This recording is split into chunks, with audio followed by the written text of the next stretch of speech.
le journaliste Romain Verly continue de décrypter en long et en large la vie de Patrick Poivre d'Arvor. Plusieurs mois après la diffusion d'un premier portrait dans Complément d'enquête, il s'apprête à publier le livre Prince Noir, qui sort ce mercredi 8 février. À travers ses 375 pages, Romain Verly tente de percer le mystère de l'ancienne vedette de TF1, évoquant notamment bien sûr les 22 femmes qui ont porté plainte contre lui, dont 11 pour viol. Est également l'occasion de se replonger dans l'intimité de l'homme de télé et dans ses drames personnels, comme la mort de sa fille Solène, qui a mis fin à ses jours à 19 ans. Un chapitre est également consacré à Claire Chazal. Car, comment passer à côté de la journaliste qui a vécu une longue histoire d'amour avec Patrick Poivre d'Arvor il y a près de 30 ans, laquelle aurait été toxique comme le souligne Le Parisien. Claire Chazal fait partie de l'histoire, car ils ont eu une relation pendant plusieurs années, qui a fait régulièrement la une de Paris Match. Il faut raconter cela, car la liaison du duo choc des présentateurs de TF1 a contribué à la fascination des Français pour ces deux personnages, explique Romain Verly à nos confrères. Tout le monde était au courant à TF1, mais il ne fallait pas que ça se sache, leur idylle était d'autant plus passionnante qu'un enfant en est issu.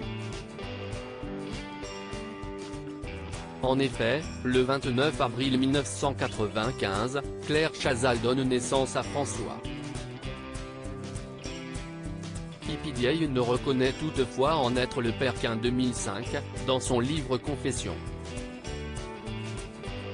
Ils ont eu un enfant, dont ils ont caché l'identité du père.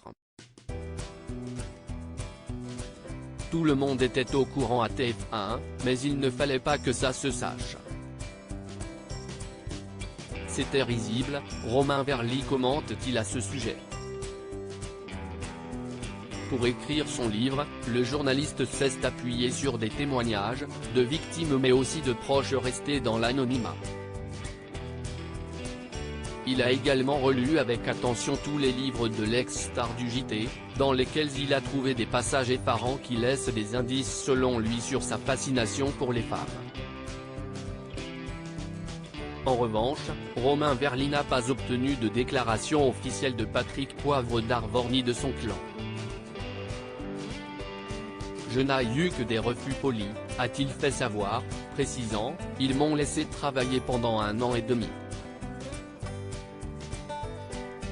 L'auteur n'a ainsi pu que constater de l'aura dont bénéficiait son sujet encore aujourd'hui.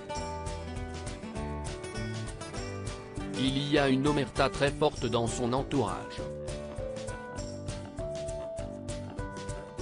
Il est toujours aussi compliqué de parler de PPDA, qui a quitté le JT il y a 13 ans et qui a un genou à terre, est-il obligé de reconnaître. Patrick Poivre d'Arvor reste présumé innocent des faits reprochés jusqu'au jugement définitif de cette affaire.